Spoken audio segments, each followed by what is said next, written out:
Welcome to Burroughs Elementary.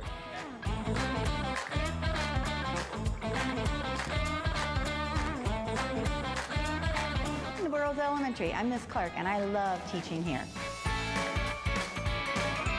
John Burroughs Elementary School welcomes students from all backgrounds and cultures. We currently serve students from countries such as Guatemala, Venezuela, Ukraine, Haiti, Somalia, Cambodia, Puerto Rico, just to name a few. Embracing the diversity of our students and their families is important to us because we're able to provide rich learning opportunities and experiences for our students, fostering understanding and appreciation of different cultures. Discussing traditions and celebrations helps students share their backgrounds and learn from each other.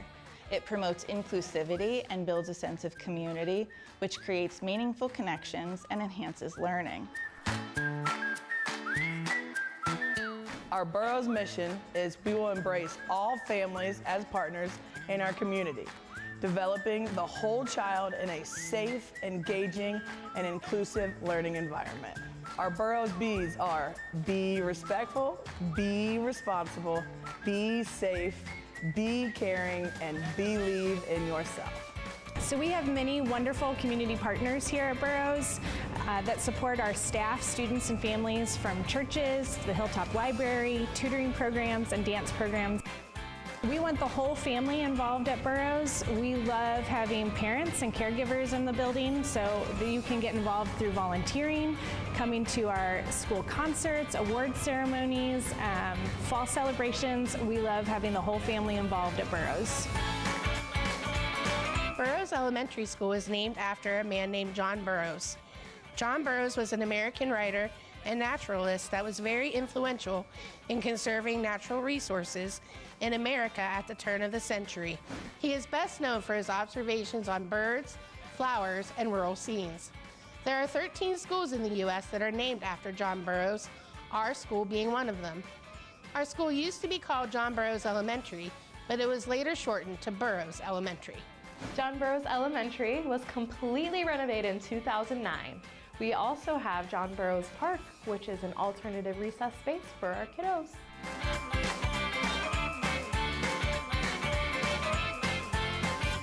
Some of the things that I really enjoy about Burroughs Elementary is that I get to volunteer as a parent. I feel like I'm very welcome and involved in the kids' classrooms. And just being able to walk these halls and seeing their projects up on the walls is a great feeling. Bienvenidos a la escuela Burroughs Elementary, para todos, familias y amigos. Bienvenidos a Burroughs, me encantan los maestros aquí. Bienvenidos a Burroughs, me encantan las clases aquí.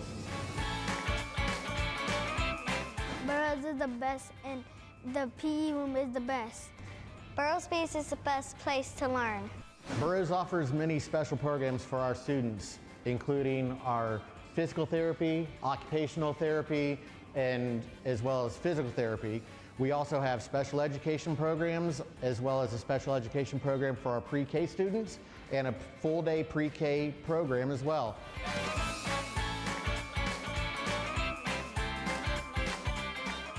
Gym is really fun. You can exercise, and all the teachers are very great.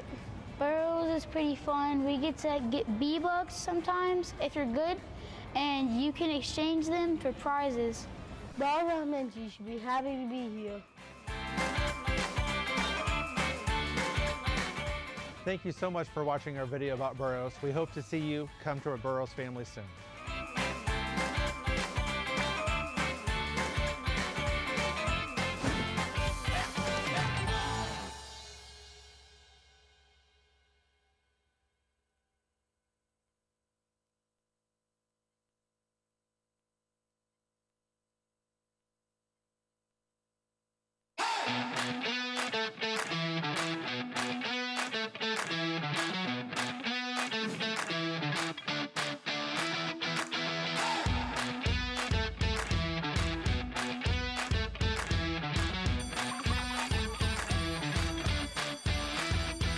Greetings and welcome to this week's highlights from across the district. Hello, March. As we transition from Black History Month, Columbus City Schools prepares for a month filled with activities and celebrations. In February, we honored the rich heritage and invaluable contributions of African Americans to our nation's history. And with pride, we now shift our focus to National Women's Month. This observance is a time to honor women's incredible achievements and contributions in shaping our world, from pioneers in various fields to everyday sheroes making a difference. Let's recognize and uplift the women who inspire us daily. March also brings National Reading Month, a time to celebrate the power of books and the joy of reading. At CCS, we're excited to encourage students, families, and staff to embrace reading throughout the month. Whether picking up a new book, participating in reading challenges, or sharing favorite stories, let's make March a month filled with learning and imagination. Stay tuned for special events and activities to inspire a love for reading across the district. As we wrap up Career Technical Education Month and National Engineers Week, students from Rob Ewing's Advanced Manufacturing class at Columbus Downtown High School participated in the Engineer for a Day event, gaining valuable insights into the engineering field while collaborating with the City of Columbus. Students began their experience at City Hall, where they explored the many aspects of engineering. Through hands-on activities and interactive learning, they discovered different engineering career paths. After the classroom session, they toured the Department of Public Service and the Department of Public Utilities, seeing firsthand how engineers contribute to the city's infrastructure. This exciting event provided students with a deeper understanding of engineering and inspired them to pursue careers in this essential field. Thank you to the City of Columbus for partnering with CCS to provide this incredible opportunity. We want to hear from you.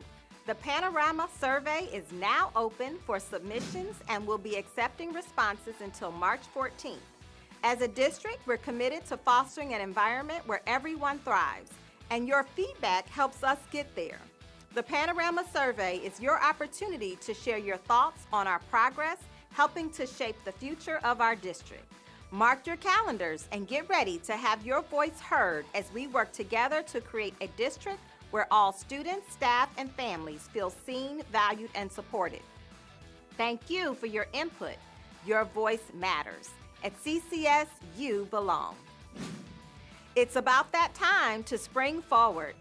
Don't forget that Daylight Savings Time begins on Sunday, March 9th. So remember to set your clocks forward 1 hour. As we embrace the change in season, the extra hour of sunlight brings a renewed sense of energy and excitement for new beginnings and opportunities. Don't forget to adjust your clocks and enjoy the sunny days ahead. These have been your highlights from around the district for March 4th. Thank you so much for joining us.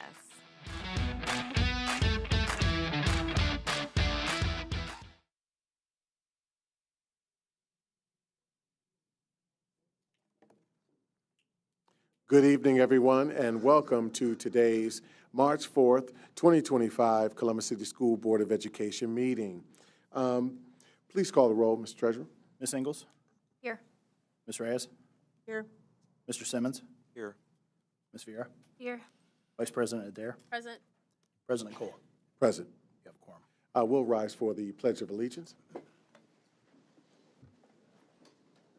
pledge allegiance to the flag of the United States of America and to the republic for which it stands, one nation, under God, indivisible, liberty, justice for all. I was like, well. It's always interesting given that cadence. My father was a military man, so he said it with a very speedy kind of cadence, but it's always interesting. But glad that everybody's in sync. With that, I want to first acknowledge one of our amazing students, a fine addition to our audiovisual team. This youngster is a student at Fort Hays, and his name is Mr. Caleb Shiskel. Caleb, can you come out for us? Yeah, he's on the TV. He's on the screen. Oh, our other was turned off. Okay. Here he comes. Everybody, please give a hand for Caleb. I wanted us to get a chance before we adopt the agenda and all of that. I wanted to see if we could get a photo with him. Can we get a photo? Yeah. Come on out.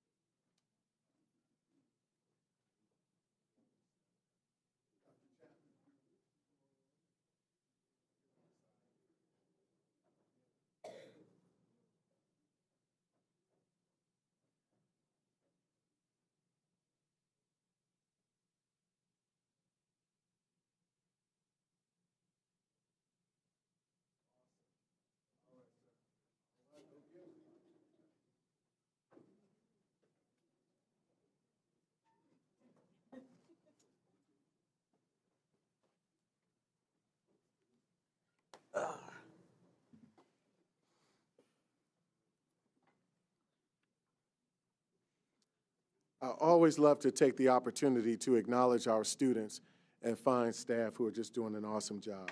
But with that, let's just give a quick review of our agenda. Today, we're going to cover where there is no public comment at this point today. We'll cover board matters. There are 3 pieces of agenda on that agenda for board matters. In addition, we'll go into the executive reports.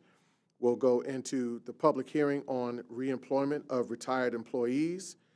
We'll walk into the voting of consent agenda that goes from 9.1 to 24.1. We'll then go into the second consent agenda, which extends from 26.1 to 26.71. After that, we'll go into executive session, and then post-executive session, we will adjourn. Is there a motion? Motioned and? Second. Motioned and seconded. Call the roll. Vice President Adair? Yes. Ms. Vieira? Yes. Ms. Ingles? Yes. Ms. Reyes? Yes. Mr. Simmons? Yes. President Cole? Yes. Motion carries. Motion passes. All right. So now we will go into section 4 of board matters, With that, is there a motion for a resolution? Motion.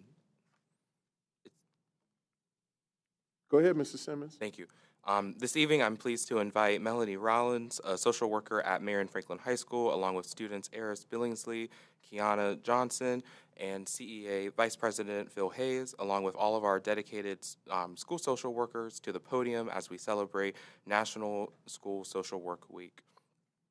Resolution to recognize March 2nd through March 8th, 2025 as National School Social Work Week, whereas the Columbus Board of Education proudly joins the nation in recognizing National School Social Work Week from March 2nd to the 8th, 2025, celebrating the profound impact of school social workers under this year's theme, Social Work, Compassion plus Action, whereas school social workers serve as an indispensable pillars of the educational community, fostering a climate of collaboration between home and school and society to cultivate environments where our students can thrive.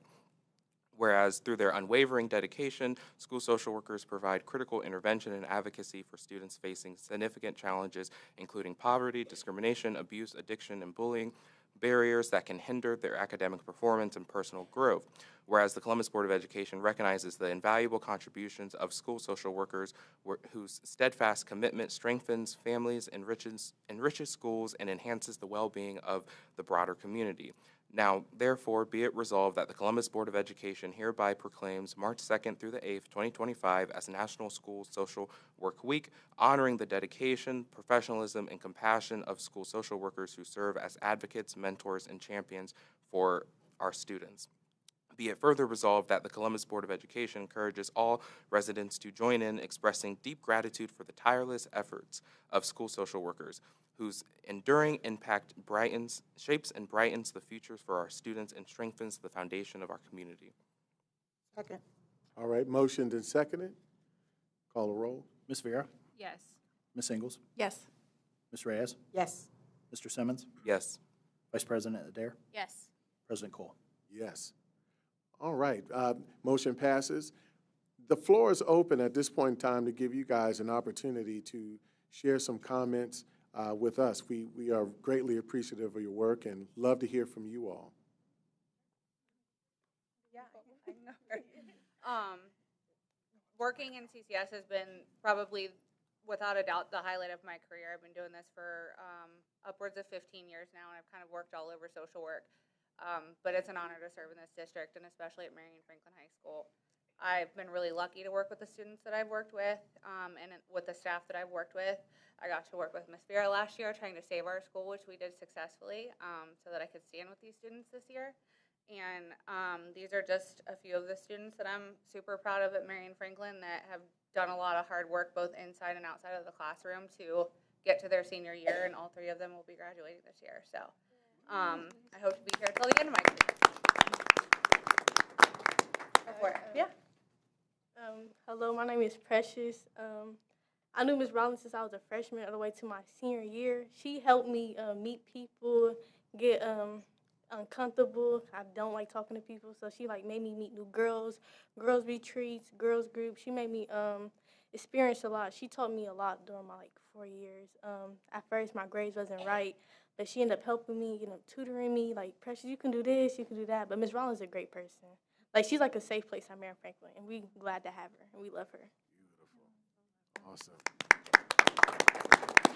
Mr. Simmons, please feel free to give them their resolution, and we all take a photo. You're not going to let the rest of them talk? Should I be in that?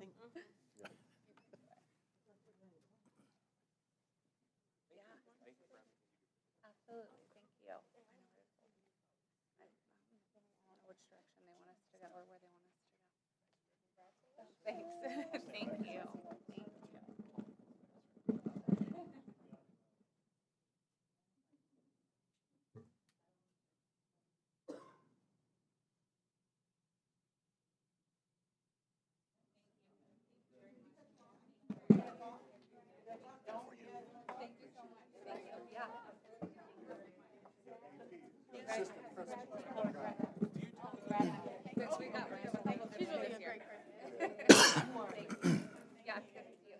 so much. Thanks for all your good work last year.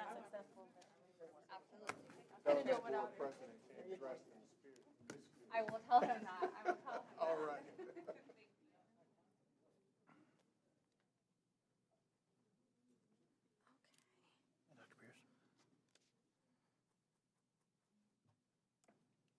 All right, again, thank you all for indulging, commemorating our students and our staff. With that, before we move into Board Matters, Section 4.2, I definitely wanted to, or 4.1, I wanted to uplift the opportunity to talk a bit about today's experience at the State House. It was such a pride and honor to watch my superintendent, our great superintendent, speak to the Education Committee and the state legislature about fair school funding. We shaped a strong narrative about why this is so important to our students, how this is so important to our staff, the tough decisions that we may have to be put in place to have to make. But I wanted to give the floor to the superintendent and to Treasurer Cook to share their language via their testimony. Good evening, President Cole, board members. I will be happy to share our testimony that was provided earlier today to the House Education Committee. As an educator for over 25 years, I have seen how a high-quality public education empowers students to become productive members of their communities. I am proud that we've been able to train our teachers in the science of reading and adopt an aligned curriculum even before this was required by the state. One of the most important parts of my role with CCS is serving as the superintendent of Columbus City Career Technical Planning District. On the most recent state report card, the Columbus City CTPD earned 5 stars for both our 96% four-year graduation rate and 97% post-program outcomes. We are successfully serving our students and building positive relationships with the business community through career technical education in Columbus City Schools, and we want to expand these types of opportunities for all of our students. In partnership with the community and response to Ohio's workforce needs, Columbus City Schools is investing in college and career-connected learning, aligning education with the needs of a modern workforce. Our district is focused on ensuring every student is given the opportunity to immerse themselves in learning that prepares them for real-world success. As part of our district's K-12 college and career continuum, we are committed to the Columbus Promise, partnering with the business community, higher ed, and nonprofit partners to grow the workforce of tomorrow. Additionally, next fall, we are launching high school career academies, a research-based approach preparing our students for today's challenges and empowering them to lead in the future. Career academies provide our high schools with small learning communities aligned to local and in-demand industries to create pathways for high school students to gain college and career readiness skills. The Career Academies prepare students by explicitly teaching essential skills like time management, goal setting, and self-advocacy, and allowing students to explore the many career pathways available to them right here in Columbus, Ohio. With a diverse economy, our students have access to an incredible array of careers, from finance and logistics to healthcare and technology. The options are endless. As the largest district in the state, it is our duty and responsibility to ensure students have access to these in-demand careers and opportunities. Our goal in CCS is to connect our students to what's possible and show them that their future starts now, right here. Of course, our students will also continue to have the opportunity to participate in the district's highly successful CTE programs at our 2 career centers. These programs often require specific equipment or specially designed spaces, and we are extremely proud of the outcomes for participating students. We are grateful to the General Assembly and Governor DeWine for their continued support and investments in CTE equipment grants. However, I'm deeply concerned that the changes we're making and the momentum we've built will be devastated by a significant decrease in state funding. Our community believes in the work that we do and the progress that we've made in CCS, so much that we were one of a select few communities in the state to pass a levy in the previous school year. Based on the governor's proposed state funding formula, CCS is set to lose over $45 million over the biennium. All the dollars our voters approved for the $38 million general operating portion of our levy will now need to be used to fill this gap. In other words, our families will continue to pay for the levy they voted for, but won't get the essential educational services that they were promised.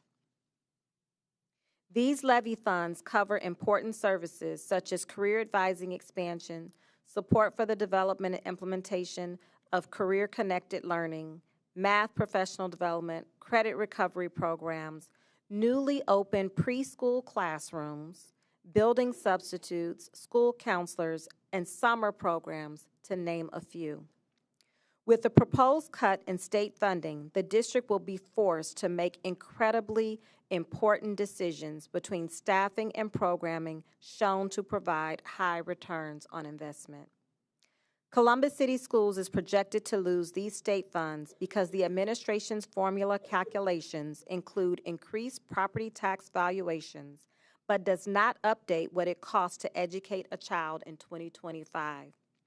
I'm here on behalf of our 47,000 students, 9,000 staff members, and an invested community to request that the House continue the formula's phase-in with the most updated base cost inputs.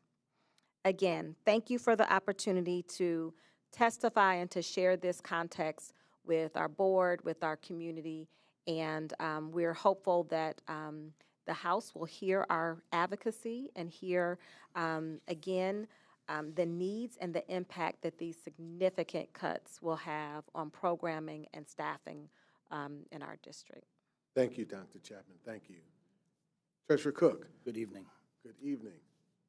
Columbus City Schools is the state's largest school district, with more than 47,000 students attending over 100 schools and programs. Roughly 18%, or more than 8,000 of our students, have exceptional needs. Additionally, around 15%, or more than 7,000, of our students come from a family for which English is not the primary language, with over 100 different languages spoken throughout the district. I am here today to ask on behalf of our students, the district, and the community we serve that you take the critical next steps towards fully implementing the formula enacted in the last two biennium budgets, a formula created in collaboration with school district leaders and experienced practitioners.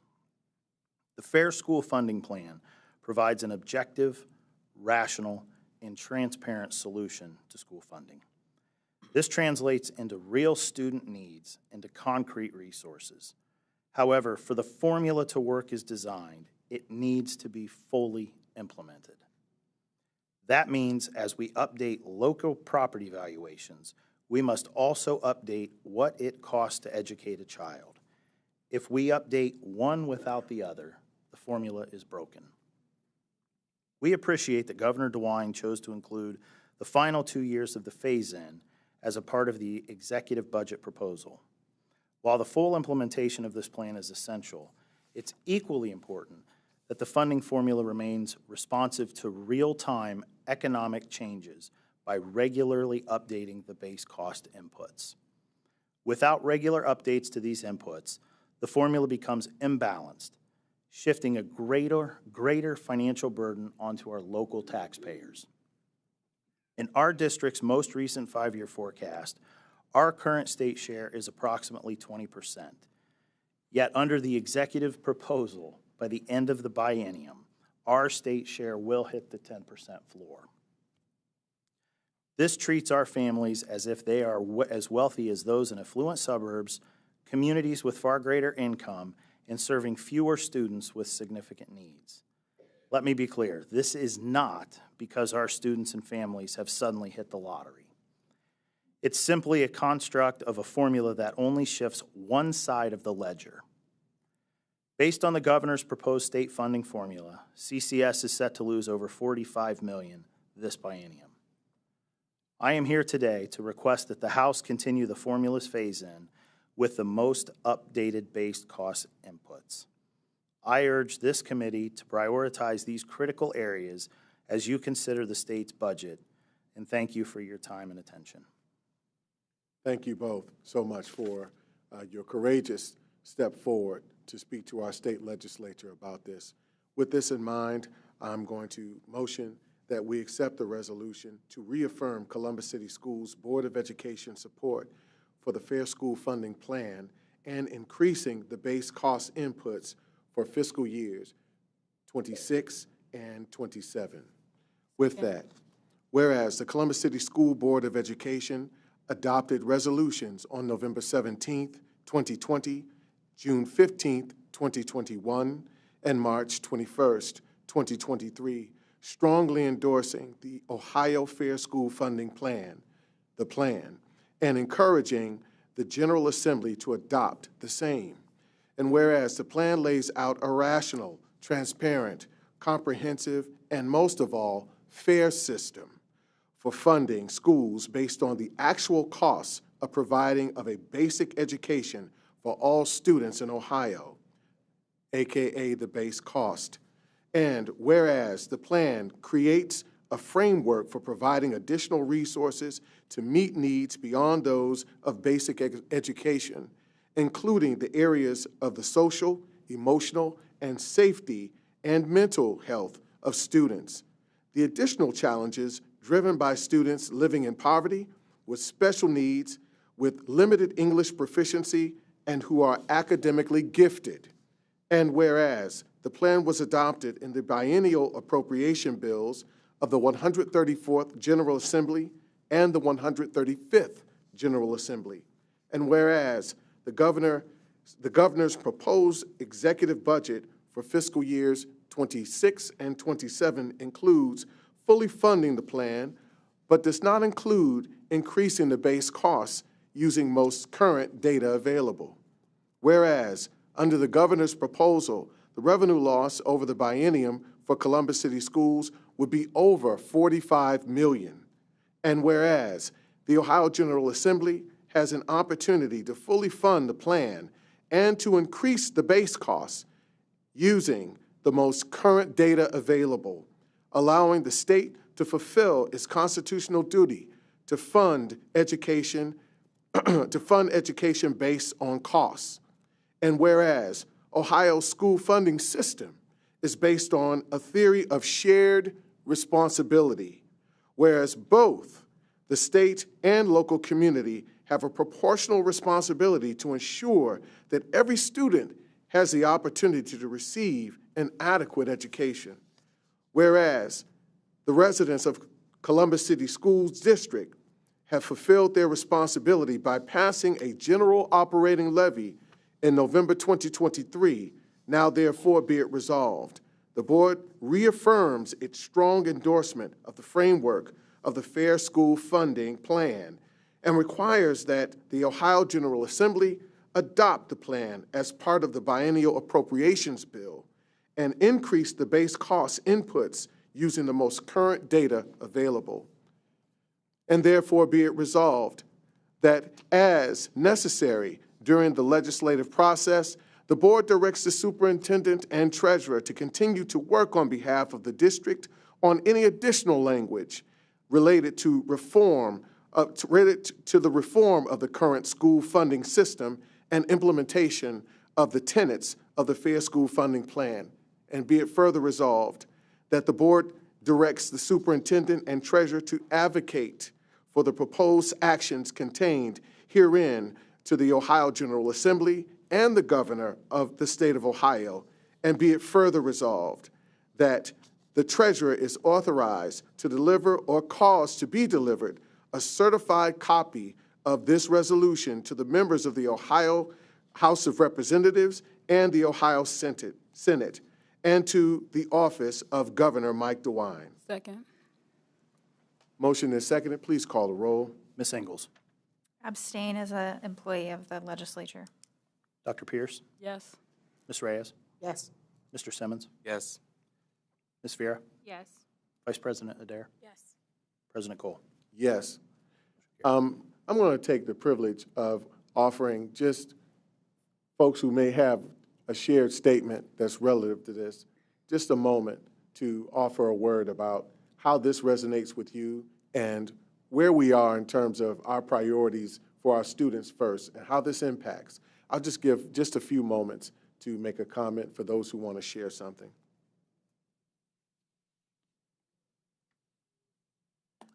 All right. I think our resolution does it well, President Cole. Thank you for the opportunity. Thank you. I thank you. Mr. Cole just wants to be fair. All right, so moving on to 4.3.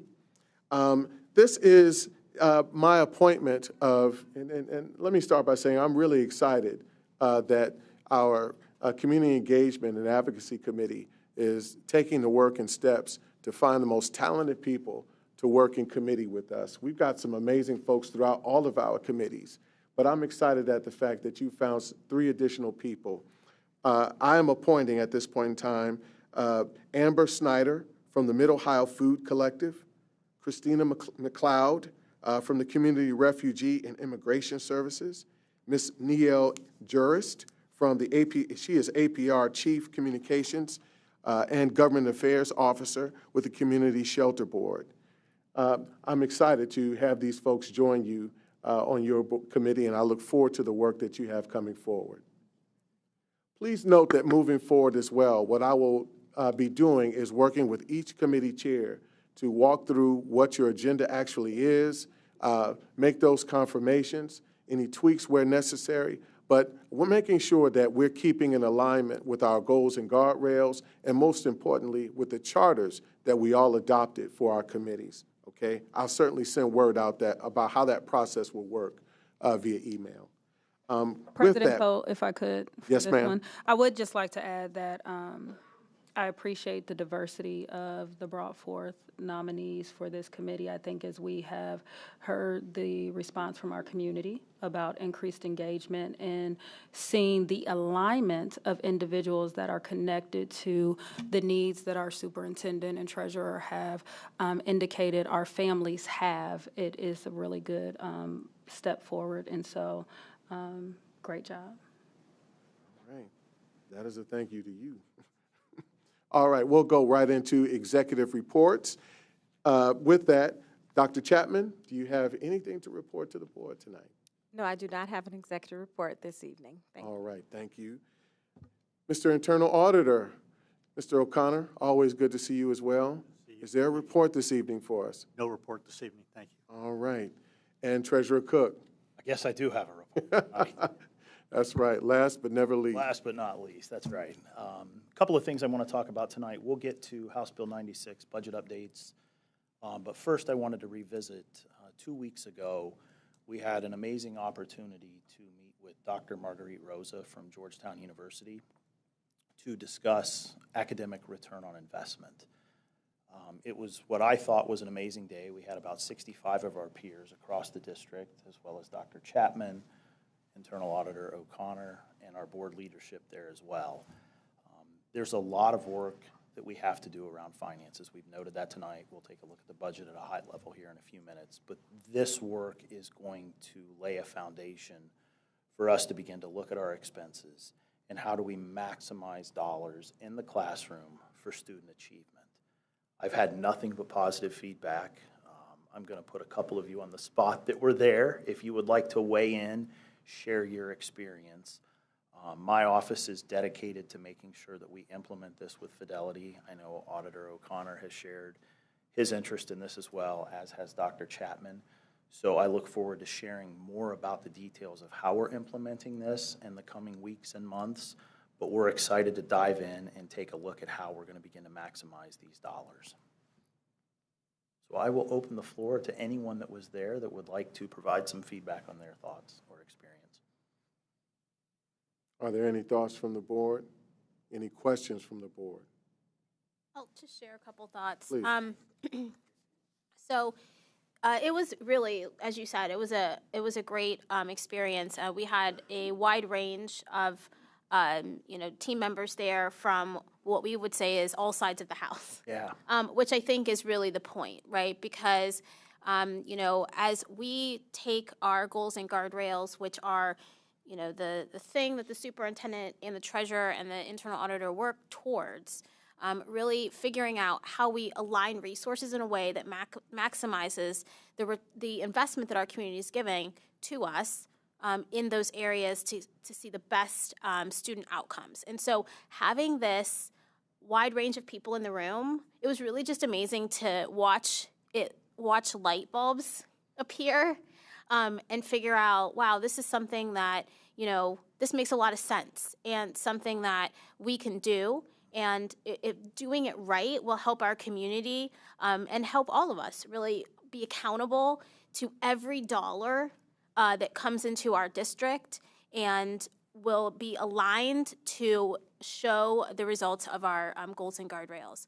So I'm really excited to see that from the board level in our seats because it will be a good accountability metric for our direct reports, as well as helping our community better understand school finance and how we are really maximizing our investment into our children.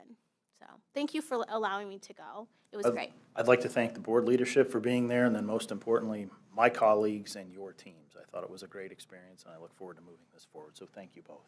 I appreciate that. Thank you, Mr. Treasurer. Thank you, Madam Vice President. I enjoyed myself at that event as well, learned quite a bit, and some of it was a refresher because we've been through this program before. But I look forward to seeing how this continues alignment and how we, in the best ways possible, based on student outcomes, ensure that we're providing the best for children. So thank you. All right.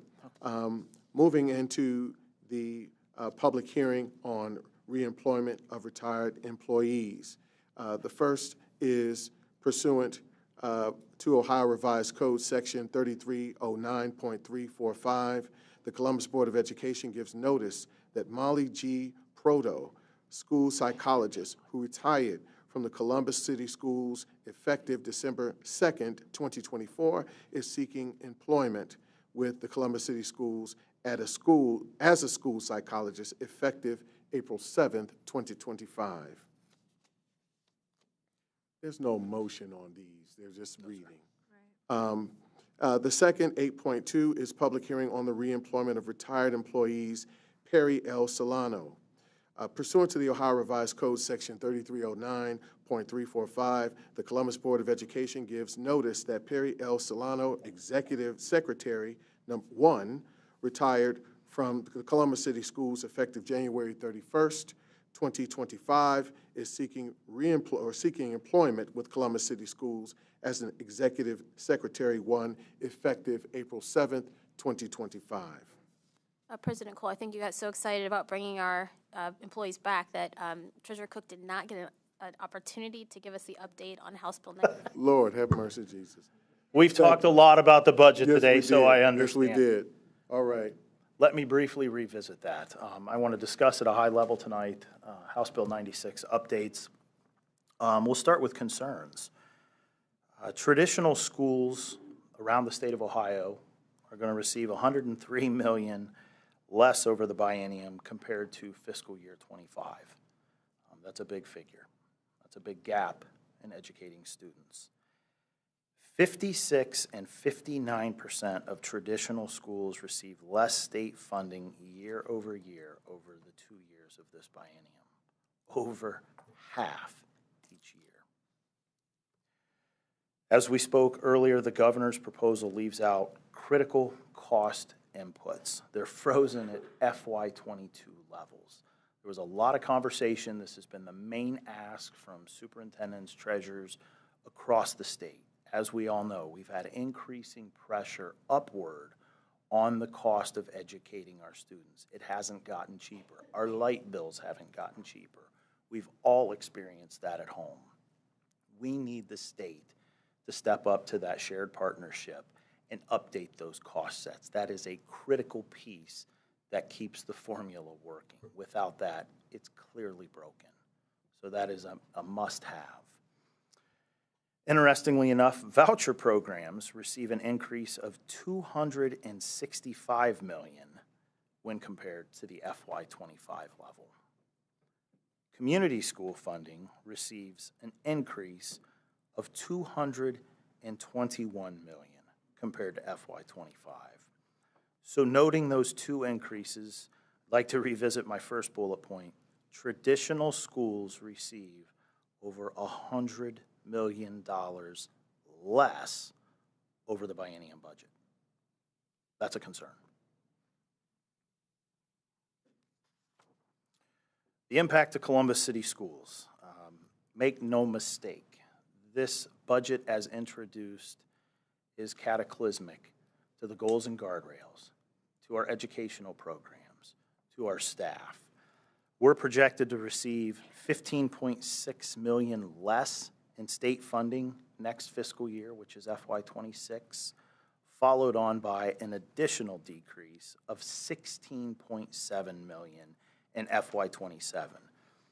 Again, Dr. Chapman did a wonderful job of highlighting $47.9 million less that we can dedicate to the classroom. That's real. That's what we're up against. That's what we need to advocate against. I would encourage the community at large that's listening tonight, we have a voice. Reach out to your representatives. Stand up, be heard. It matters, and we can make a difference. Sitting back won't get it done. We need to educate our legislatures on the importance of what we face with this budget. It's critical. In the 5-year forecast presented in November, we spent some time talking about our revenue sources and the fact that we're approximately an 80-20 shift with the state of Ohio. 80% of our revenue comes from our local tax base, 20% from the state.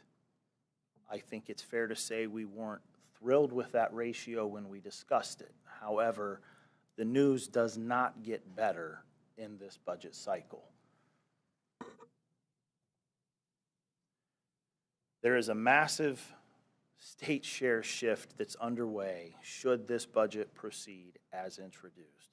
We will go from an 80-20 that we didn't like to a 90-10. We will hit the statutory floor in FY27. I can tell you I have heard discussions about lowering that floor to 5%. I do not know if that will in fact take place, but again, if it does, I would anticipate we will be driven down towards that floor. Again, it's a byproduct of a broken formula where we look wealthy on paper. I referenced our students and families winning the lottery. The state continues to update their cost set, if you will, with those increasing property valuations, yet we are tethered to an FY22 expenditure. We know that's changed, and that's why we're seeing this shift when combined with the guarantees. So we have a lot of work to do. I can tell you that our voices are being heard. I would encourage, as the resolution said tonight, we need to continue that advocacy. But again, if we want to protect the investment that the community gave us in 2023, it's imperative that we take these pieces and reach out to our leaders and expect more for our students. Questions? Floor is open. Statements? Board Member Ingalls. Treasurer Cook, on one of the slides, it showed 15.6 in fiscal year 26 of what we would be losing out on, and then 16.7 fiscal year 27, and then you said a total of 47.9. Those two numbers do not add up to 47.9, so could you explain what is that 47.9? I will, and it's been a misperception out there. So the year one cut of $15 million, we lose year one. That same $15 million carries over to year two. So the totality of that initial $15 million cut is $30 million over the biennium. Then we get hit with another decrease in year two. So as you stack those, it compounds. 15 and 15 to get to 30. Then on that second year, we realize that additional loss as well.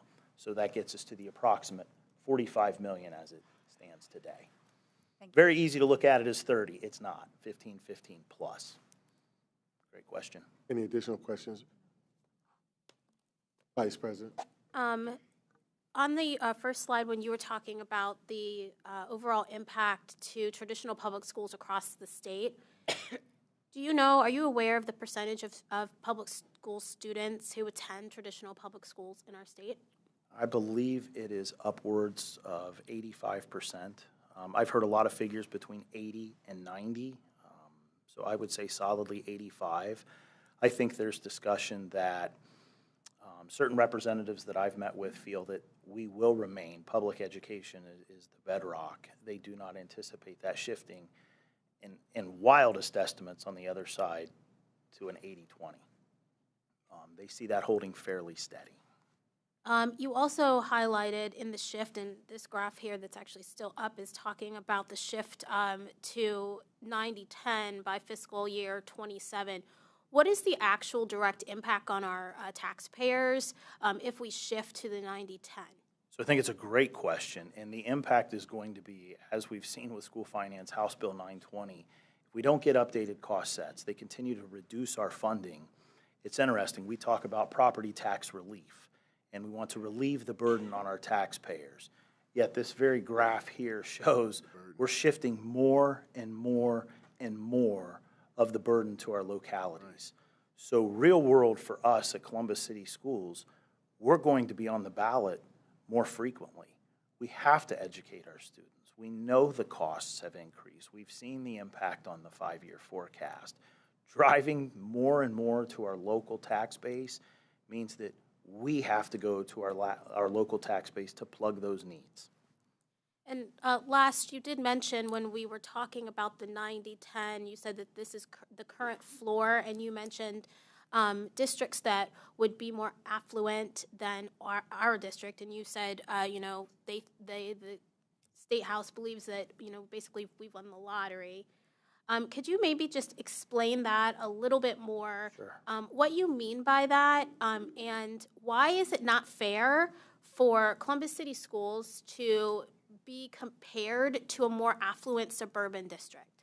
Yeah, so if anyone can go out on the Department of Education's website and look at what they call the CUP report, and our valuation per pupil is over $400,000. The state average is $269,000 for a state average. So again, I understand we've all been through the triennial updates. We had a massive increase in property values. So on paper, the state said, we look very wealthy. The average student wealth at Columbus City Schools is over $400,000. So again, when we look at that funding formula, what that has done is said, their local capacity to pay more is there. It's paper. That's clearly not the case. So the formula, the state gets the benefit of that valuation increase, which then causes us to have to pay more and drives that state share down so that then locally we have to pick up that burden. But again, the state says in their eyes, on paper, our wealth per pupil is just north of $400,000. Again, the state average is $269,000. I haven't dove into all of the specific districts around us. There are what I think we would call affluent districts that are much better off, and they're receiving increases in state funding. So I think that's where I would argue, is it fair? Is it equitable? No, I don't think that it is. How do we justify the fact, to Dr. Chapman's point, we passed an operating levy, $38.3 million, and the state says, great, thanks, good job, in a very difficult environment to pass, and then they're going to take away $45 million in state funding, more than we passed. Our community was generous and supported her initiatives, and the state says, great, thanks, we're going to take that away now. So that's what we're faced with. Again, I think we're making some inroads. I think there's a recognition that this is problematic, but it's going to continue to take advocacy to drive that point home. So I hope that helps. Thank you. Are there any additional questions, points of clarification? Thank you. Thank you, Mr. Treasurer. Thank you for your report. Moving forward, we have covered Section 8. We'll move on to approval of the consent agenda. But before we do that, is there anything within the consent agenda between 9.1 and 24.1 that you'd like to see removed for further deliberation? Awesome. All right, is there a motion to pass the consent? Motion to pass the consent agenda. Second. Motioned and seconded. Call the roll. Dr. Pierce? Yes. Ms. Reyes? Yes. Mr. Simmons? Yes. Ms. Vera? Yes. Ms. Ingles? Yes. Vice President Adair? Yes. President Cole? Yes. All right, thank you all. We'll move on to consent agenda 2 and approving consent agenda 2. Is there a motion? Motion to approve consent agenda 2. Is there a second? Second. Motioned and seconded. Call the roll. Ms. Reyes? Yes. Mr. Simmons? Yes. Ms. Vera? Yes. Ms. Ingles? Yes.